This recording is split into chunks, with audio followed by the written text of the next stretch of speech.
For me, inspiration is stimulation. I look at my surroundings, I look at my bookshelf, I look at the internet, I look at streaming services. There are mountains of inspirational gems everywhere in the form of words, pictures, sketches, ideas, and concepts. However, these are often buried and not easily accessible. But that would be boring, because then everyone would have access to them. You have good taste, and that's the most important thing. Your eye is literally looking for stimulation and new ideas. New nodes are connected everywhere, and synapses in your brain fire when something creatively stimulating hits your retina. Hello, nice to see you. My name is Martin, illustrator from Cologne, and I'm happy that you're here.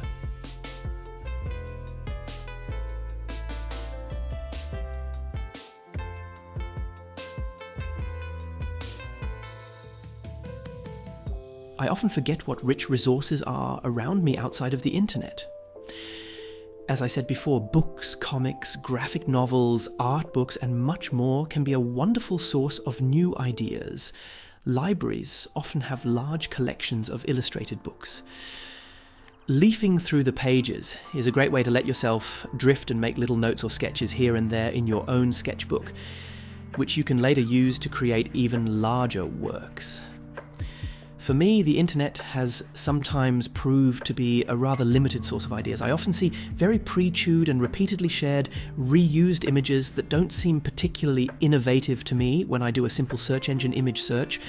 Browsing through old magazines, art books, or similar harbors much more potential for me. If you go one step deeper and have the inspiration spread out in front of you, it depends on the words with which we can formulate why something inspires us. Pouring inspiration into words is particularly valuable for sharing it, but also for becoming aware of what you like so much about the inspiration.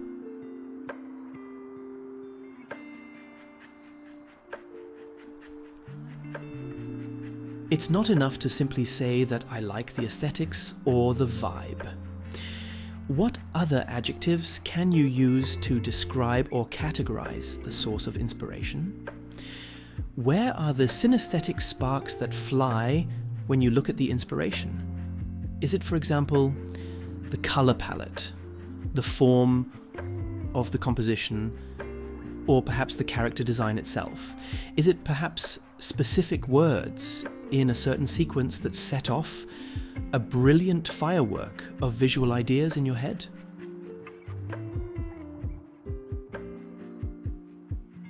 Perhaps you can go into even more detail and draw comparisons.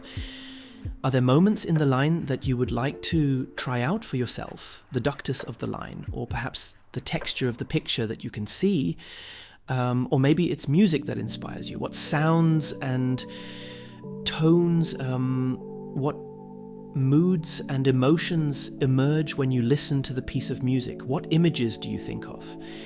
These are all excellent starting points for dealing with the inspirational material around you. It always helps me to check inspiring media for aspects such as composition, light, color, storytelling, and general design.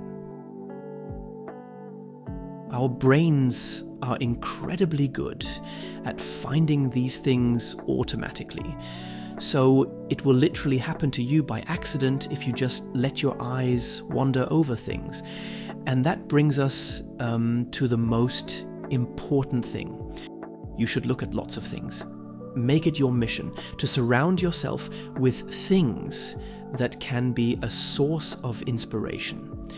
This could mean, for example, that you train your Instagram feed to showcase as much art and illustrations as possible. But it could also mean that you choose series and films separately, based on whether they could inspire you. Over time, you get a feel for which genres or areas we can find a lot of inspiration in. You will be able to make many of these decisions intuitively. Once you've done it and come across an inspiring piece of gold, record your findings. Write it down in your sketchbook or create small sketches. Scribble your findings on paper and analyze them further and further. If you do this several times, you will quickly accumulate a wealth of knowledge that is customized to you and your art. So don't just look at what you like, but take a closer look and answer for yourself what exactly you like about it. You will be able to go deeper and deeper and gain more and more insight. Over time, you'll clearly sketch out what your taste is.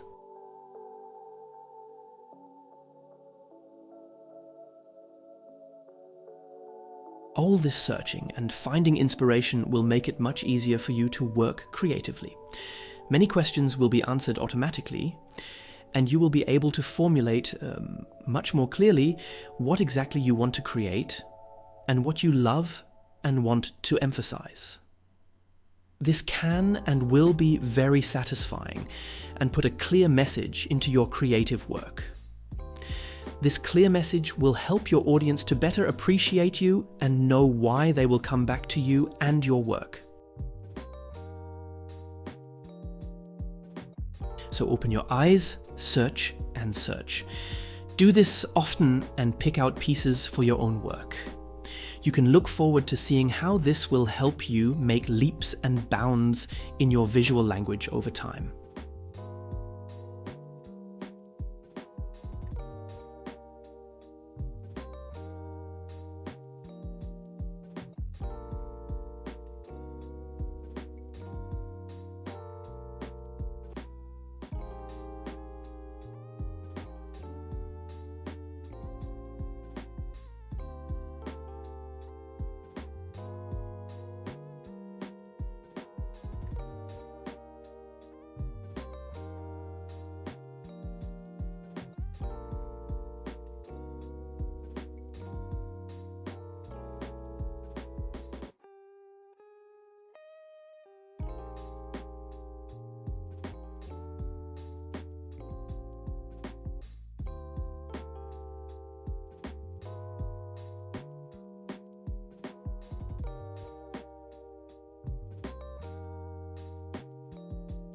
In the following, I will chat freely while drawing. I'll do it in German, stress-free for me. The subtitles are in English. Feel free to switch them on. So, ich will noch mal etwas Neues probieren. Und zwar probiere ich jetzt mal eine Doppelseite aus. Eine Technik eigentlich, die ich häufiger mache, ist, ich arbeite mit Comic Panels auf einer Seite. Und ich habe mir überlegt, ich werde ein paar Panel anlegen und verschiedene Medien nutzen. Die habe ich jetzt mir einfach hier mal so links, rechts überall so hingelegt. Meine Stifte, Wachsmaler, ich habe hier Acrylfarbe, Aquarell und Filzstifte, Fineliner und so einen schwarzen Marker, mal gucken. Und wollte mich einfach mal treiben lassen. Jetzt bin ich auch mal gespannt, wie gut das klappt. Ich klebe hier oben mal ein bisschen was ab. Ob das nachher auch wieder abgeht, ist dann die zweite Frage. Das zeigt sich dann. Kann sein, dass das einfach gleich unglaublich hartnäckig am Papier kleben bleibt, oder? Na, es geht. Mal schauen. Ja, und vom Motiv her, ich würde sagen, lassen wir uns mal ein bisschen treiben. Ich mache oder entscheide mich mal für sehr harte Konturen. Vielleicht nehme ich aber auch zwischendrin eine dünnere. Vom Motiv her lasse ich mich auch ein bisschen leiten. Also ich habe keine richtige Idee, außer dass es auf jeden Fall mal wieder mit Porträts zu tun haben soll. Ich habe mir dann auch noch ein paar Sticker zurechtgelegt, hier mit Dinos drauf, die ich irgendwie ganz witzig fand. Und mal gucken, ob daraus was wird. Das machen wir so.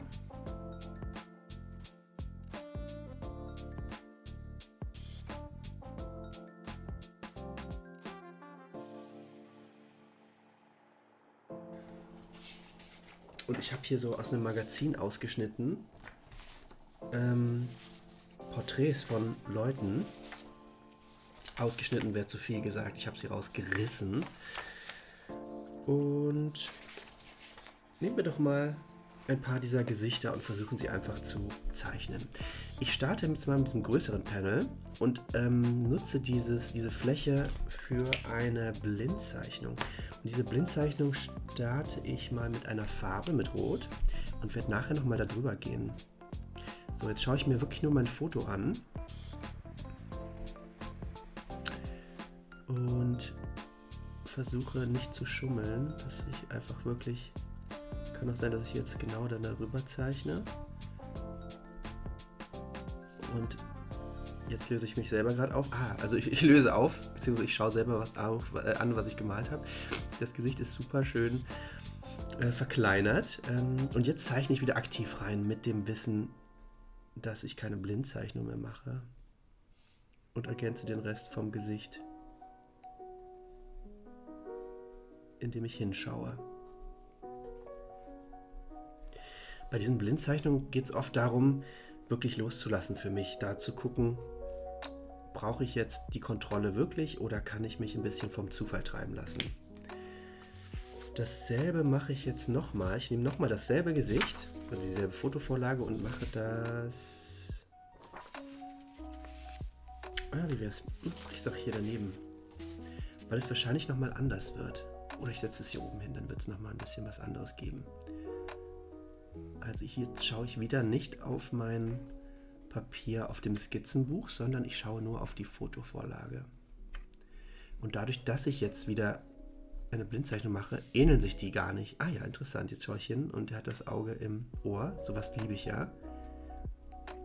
Also gar nicht ironisch gemeint, sondern tatsächlich.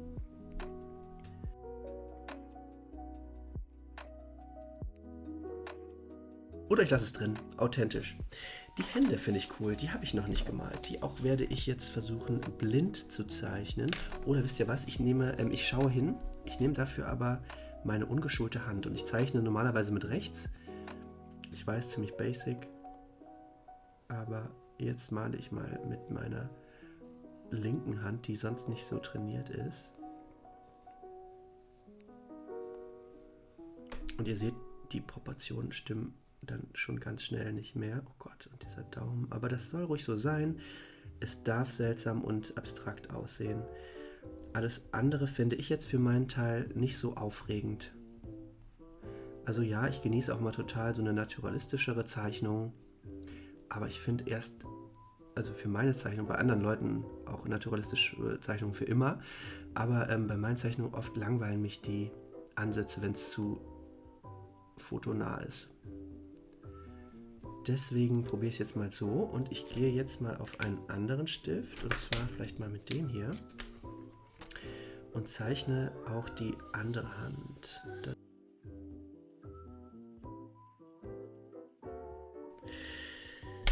Dann verlasse ich mal diese Fotovorlage und würde sagen, lasse mich jetzt ein bisschen treiben. Ach, wobei, manchmal auch interessant, wir finden hier auch manchmal Phrasen, Texte, die interessant sind, die einen vielleicht auch dazu inspirieren können, was zu schreiben.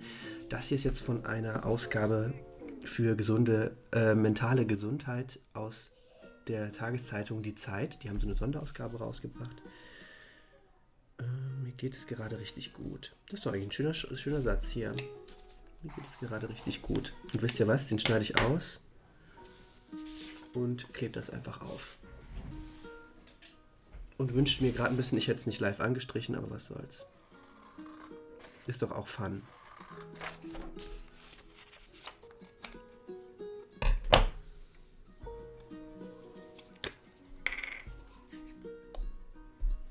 Und so lasse ich mich gerne mal, super.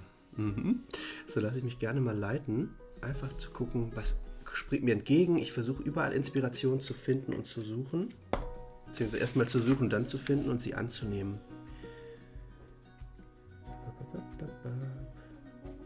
Ich glaube, das können wir so. Eigentlich könnte ich alles schon. Eigentlich könnte alles schön sein. Das nehme ich auch noch mit.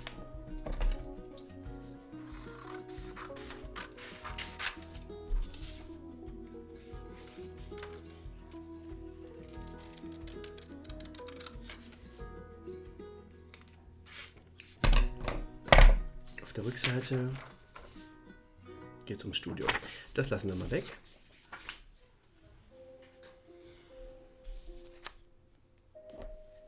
Und das klebe ich noch auf.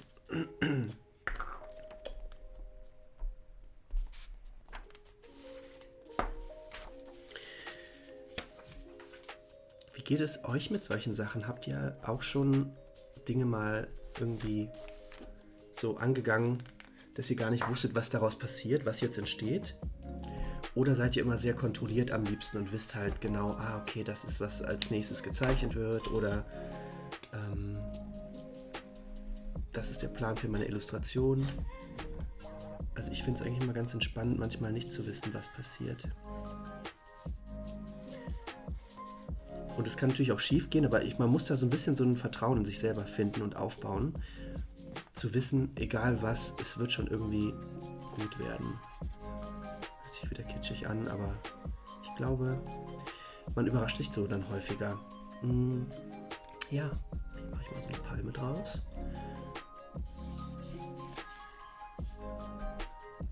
Und ihr seht auch hier jetzt, ich habe keinen richtigen Plan. Ich nutze einfach so das Repertoire, das ich gerne mal nutze. Irgendwelche Bildelemente, die mir immer mal wieder unterkommen. Das sind meistens Sterne, Sternschnuppen, Palmen, Fische. Die sind ja auch ziemlich gerne gezeichnet in Skizzenbüchern.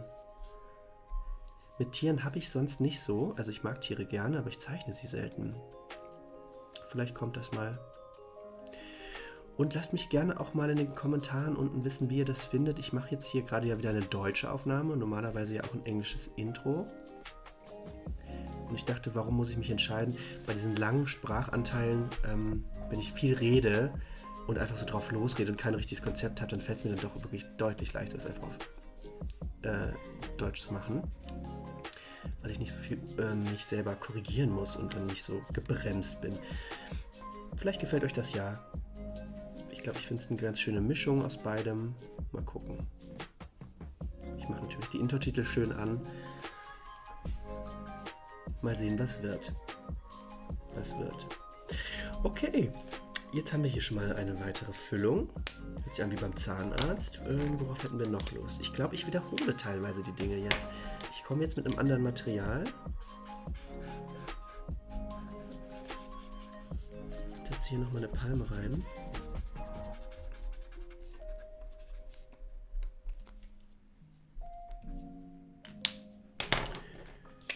Und zeichne auch mit dem Marker hier komplett. Meine Zeit-Challenge, ich schaue gerade auf die Uhr, habe noch ungefähr 12 Minuten, ein bisschen mehr. Ich wollte nicht zu lange hier dran sitzen, weil auch ich finde die zeitliche Einschränkung, die bringt auch total viel Spontanität, Energie, Drive und irgendwie interessantere Ergebnisse mit sich. Aber ich sehe schon die Palmen unbewusst, irgendwie das passt gleich zu den Dinos, die kommen dazu. Eigentlich könnte alles gut sein. Was könnten wir noch tun? Ich male mal mit Wachskreiden. Die liebe ich ja. Und ich glaube, ich halte viel von einem gelben Hintergrund.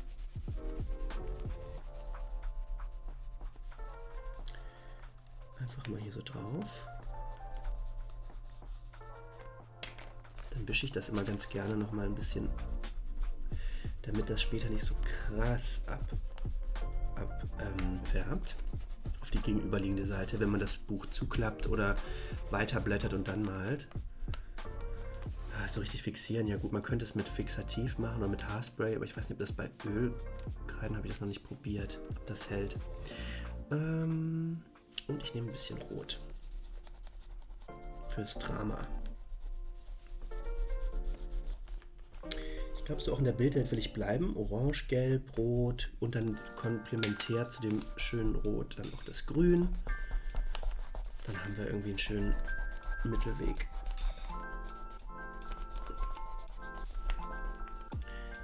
Okay. Aquarell hatten wir auch noch nicht. Damit kann ich einen schönen Übergang hinkriegen. Nehmen wir doch mal Rot. Aber diesmal von hier oben. Und gleich werde ich das nass arbeiten und komme dann zu einem Gelbton.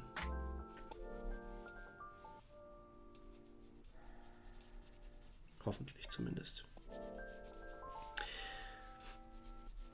Interessanterweise merke ich auch gerade, ich versuche natürlich jetzt hier was zu erzählen, mir fällt aber gar nicht so viel ein, weil mein Hirn immer mehr in so einen Flow-Zustand abdriftet. Das ist ja eigentlich auch wunderbar und das ist ja das, was man erzielen möchte. Man denkt gar nicht mehr so viel nach. Das Hirn macht einfach. Das ist ein bisschen das, was ich früher gespürt habe, als ich Sport gemacht habe, was ich mal wieder sollte. Und nass und nass hat hier auch nicht so ganz optimal gepasst, ne? Naja, was soll's. Ach, egal. Leben und leben lassen. Das sagen wir doch hier in Köln immer so schön. Bilder auch. Die lassen wir auch, wie sie sind.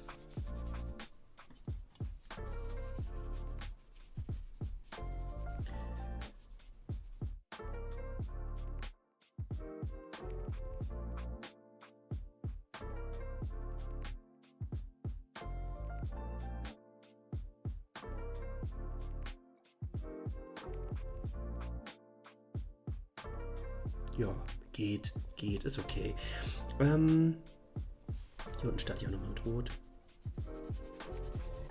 Ich versuche mit dem Zeichnen oder mit dem Malen ein bisschen fester auf diesen Wassertank in dem Pinsel zu drücken, sodass ich mehr Wasser rausbekomme und es sich nach oben hin heller abbildet. Das hat jetzt aber hier nicht so ganz gut geklappt.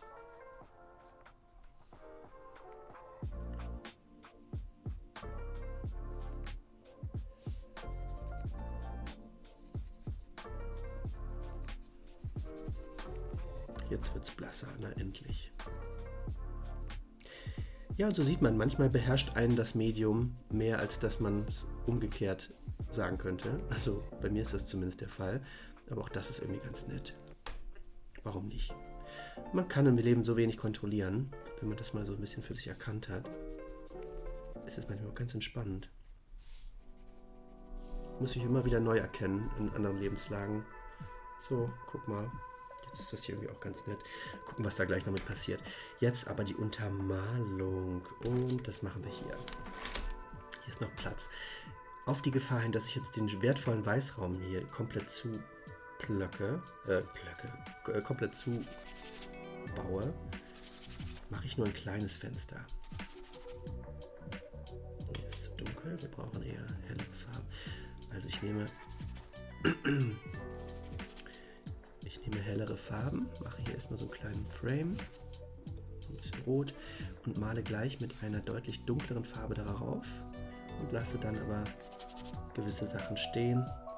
Dann leuchtet das Helle wieder durch. Ich glaube, hier mit so einem kleinen Frame sind wir ganz gut aufgestellt. Das lasse ich jetzt in Ruhe trocknen. Kann mich derweil nochmal anderen Themen widmen, wie zum Beispiel dem hier.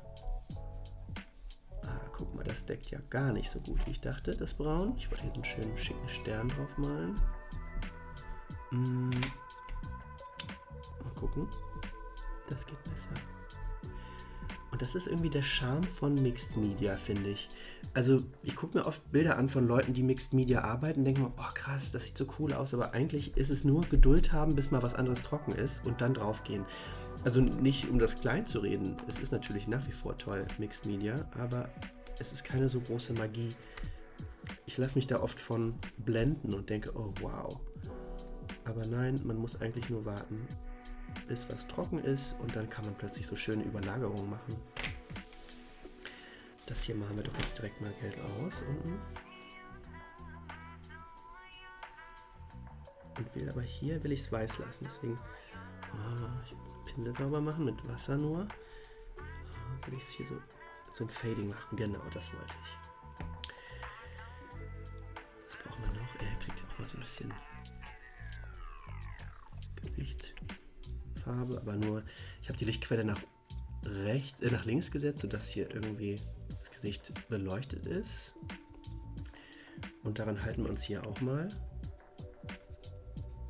Der Wangenknochen hier oben, der ist ja immer so schön prominent, meistens im Schädel des Menschen, fängt nochmal Licht auf, das heißt, hier kommt kein Schatten hin. Unter der Nase kommt wahrscheinlich kein Licht, wenn das Licht von oben links kommt. Die Cappy ist von unten auch dunkel. Was haben wir hier noch? Ein bisschen Gelb rein, ein bisschen mischen auf dem Papier selber. Hier unter der Lippe und hier auch unter den Augenbrauen ist es wahrscheinlich dunkel. So taste ich mich meistens den Schädel entlang. Hier nochmal ein bisschen Rot rein, damit das auch ein bisschen noch nach Leben aussieht. Und was später vielleicht, das sieht jetzt extrem aus, das Rot, aber ich glaube, das wird nachher, wenn es trocknet, nicht mehr ganz so knallen. Hoffe ich. Mal gucken. Mal gucken. Und was immer ganz schön auch noch wirkt, ist komplementär jetzt ins Blau zu gehen. Dann nehmen wir doch mal dieses. Und an manchen Stellen auch Blau reinzusetzen. Meistens direkt neben das Rot. Irgendwie. Da habe ich jetzt gar keinen Plan. Da hätte ich vielleicht nochmal auf den Schädel gucken können, wie sieht ein Schädel aus. Aber an Stellen, wo es dunkel wird, da mache ich jetzt hier vielleicht nochmal ein bisschen Blau rein. Und das sieht manchmal auch meistens ganz schick aus. Kriegt er hier oben auch. Da fehlt das Rot, ne? Seht ihr, das ist irgendwie noch ein bisschen blässlich. Das Gesicht kriegt einfach noch auch ein paar Anteile an Rot. Wahrscheinlich zu viel. Naja, manchmal ist mehr auch mehr. Gut.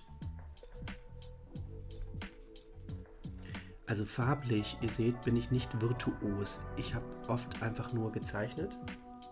Oh, super. Ja, und geschmiert.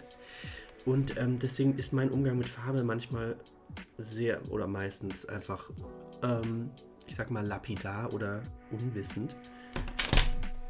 Und da machen wir doch direkt auch nochmal was draus, wie das hier mit sowas. Deko-Elemente, die das Ganze so ein bisschen auffüllen. Sterne, Kram. Das finde ich immer ganz witzig.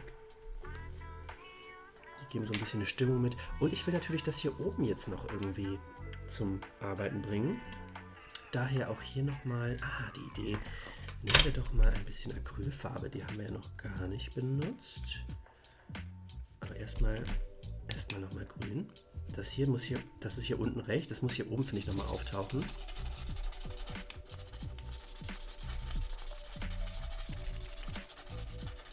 Gerne auch so ein bisschen wild.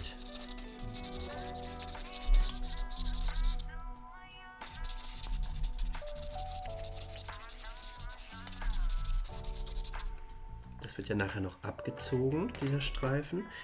Und das Gelb könnte komplementär hier nochmal auftauchen. Und diesmal nehmen wir aber Acryl. Ups, das war viel zu viel. Super. Was soll's. Machen wir hier auch noch. Kriegen wir schon verbraucht. So. Ich knister nur gerade mit meinen Stickertüten hier neben mir rum. Die fallen gerade um. Eine Leidenschaft für Sticker habe ich auch wirklich wieder für mich entdeckt. Einfach nur dadurch, dass ich wieder viele Skizzenbücher bemale. Und wenn man sich dann mal im Internet ein bisschen in der Bubble der Skizzenbuchkünstler und Künstlerinnen herumtreibt, sieht man einfach unglaublich tolle Sticker auf Skizzenbüchern. Und das hat mich sehr motiviert, auch selber wieder das Sammeln von Stickern zu beginnen.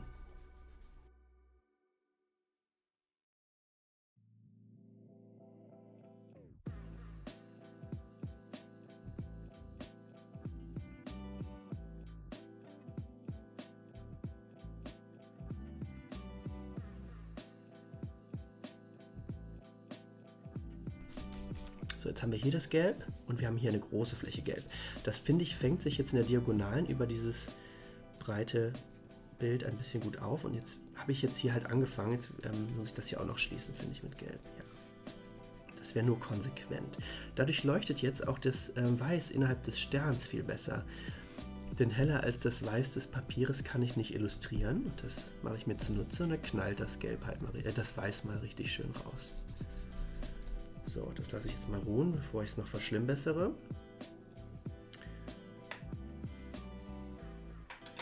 Und jetzt wollen wir doch da hier mal dran gehen. Und zwar male ich mir jetzt hier mal, was machen wir denn, eine Palme oder ein Dino? Nehmen wir mal ein Dino, komm, was soll's. Und das mache ich nicht mit diesem Marker, sondern machen wir das direkt mit dem hier. Ein Dino, der nach rechts guckt.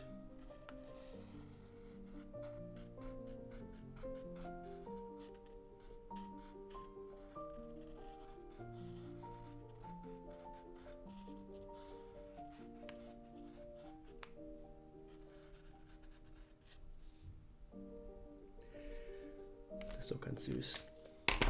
Und den Rest male ich jetzt mal mit... Wo habe ich denn meinen Marker hingelegt? Oh, und in die Farbe gepackt. Da. Male ich jetzt hier mal mit dem Marker aus. Da darf auch gerne in diesem Hintergrund immer noch mal ein bisschen was durchblitzen. Also ihr seht hier diese kleinen weißen Stellen.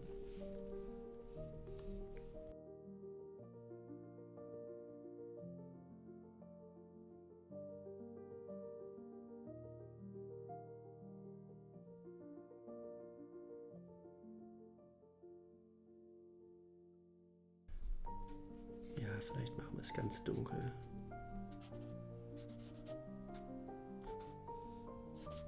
Und so ein bisschen was, dass ich dann hier wieder stehen. Das heißt, es hat irgendwie den Kontrast aus feinem und sehr konsequent dunklem. Kontraste, Kontraste, Kontraste. Innerhalb der Farbe, der Helligkeiten, aber auch der Materialitäten. Das ist immer wieder wichtig. Wir gucken einmal, ob es durchblättert. Ah, es blutet ordentlich ein bisschen durch, was soll's. Na, es geht. Aber dafür ist diese Seite ja auch da. Und dieser Dino wird... Ich lasse ihn jetzt noch lächeln. So, das ist irgendwie süß. Unten hat er nur 3 Zähne, aber das ist ja auch goldig. So vielleicht. Sieht es noch ein bisschen mehr nach einem Dino aus, oder? Naja, spitzere Fingerchen. Das ist Dino genug. Süß, oder? Mit dieser Farbe jetzt dahinter, das finde ich ganz schön. Und ich glaube, viel mehr werde ich gar nicht machen. Ich werde jetzt noch oben das hier abziehen und dann einfach schreiben, vielleicht im Sinne von Vicky Leandros, die jetzt neulich ihr Abschlusskonzert hatte. Das ist mir irgendwie auf TikTok entgegengekommen und ich liebe das Lied. Ich liebe das Leben. Das ist ein so toller Banger. Das schreibe ich jetzt einfach da oben drauf.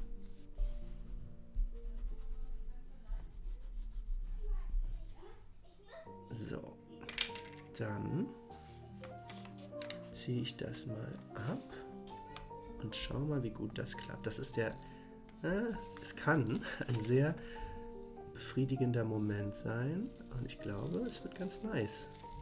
Ich glaube, es wird ganz nett. Super.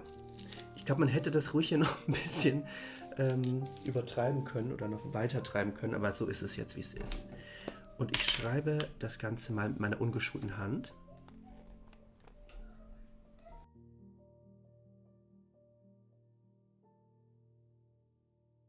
Ich bin gespannt, was ihr gemalt habt, wenn ihr parallel mitgemalt habt. Und würde mich super freuen, wenn ihr mir euer Instagram-Handle vielleicht in die Kommentare schreibt, dann schaue ich mir das an. Oder ihr schickt irgendwie ein Bild auf einen anderen Wege. Instagram bietet sich natürlich immer sehr gut an. Würde mich total freuen, da auch Kontakt mit euch aufzunehmen. Schreibt mir gerne in die Kommentare, mit welchen Materialien ihr am liebsten arbeitet.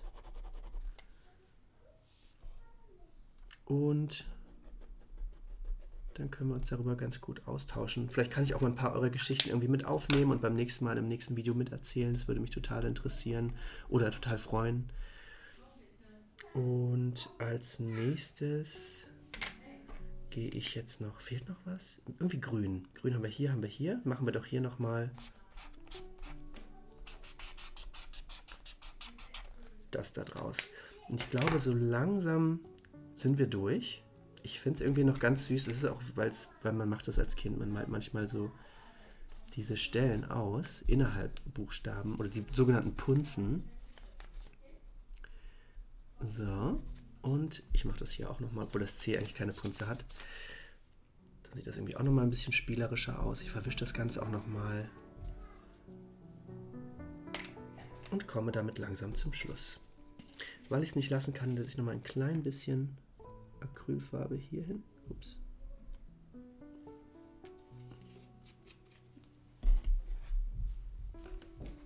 Und male das auch nochmal ein bisschen so aus.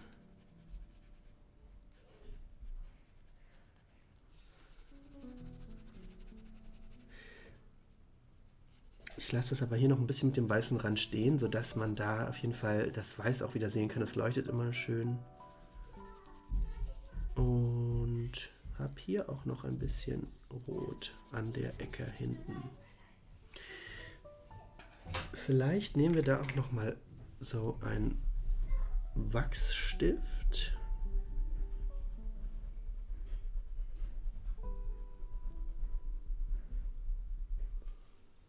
Und auch hier, ich habe ja die ganzen Sticker noch vergessen.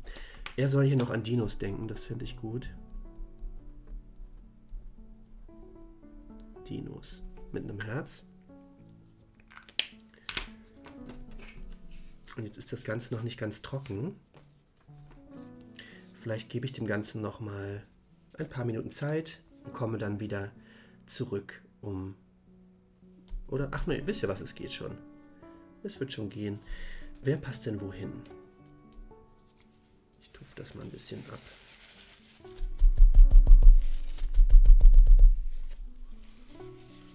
Die Ungeduld gewinnt. Ich glaube, der hier wird dahin passen.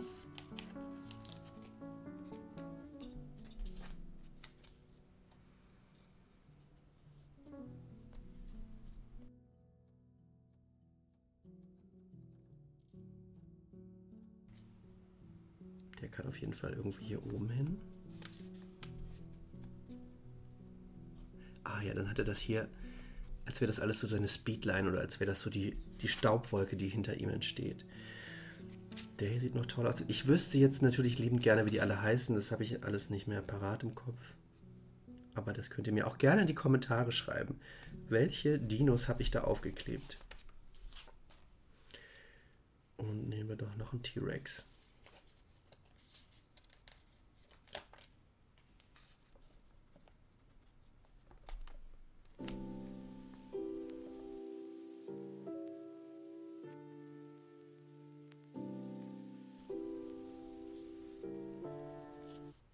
Vielleicht noch hier, oder wird es dann zu viel? Oh, da hat es, glaube ich, das für mich entschieden. Das Bein ist abgerissen. Da war ich. Das ist ein sehr dünnes Papier. Vielleicht kann man ihn dann noch hier. Nee, der Weißraum ist zu wichtig.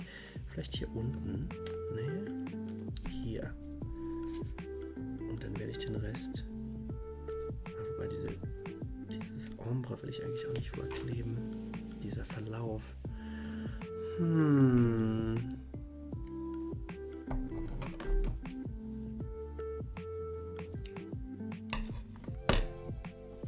wir es doch hier. Süß. Jetzt steht er auf der Box. So haben wir das Ganze auch wieder gut gerettet und ich würde sagen, damit sind wir fertig. So lasse ich das Ganze. Und ja, weird und etwas seltsam sieht es aus, aber wir haben viele Sachen genutzt. Ich habe mich super gefreut, mit euch nochmal ein bisschen in so eine Gesprächsebene zu kommen. Ich hoffe, ihr habt mitgezeichnet und auch was Schönes kreiert. Lasst es mich gerne wissen. Und super. Ja, danke, dass ihr mit dabei wart.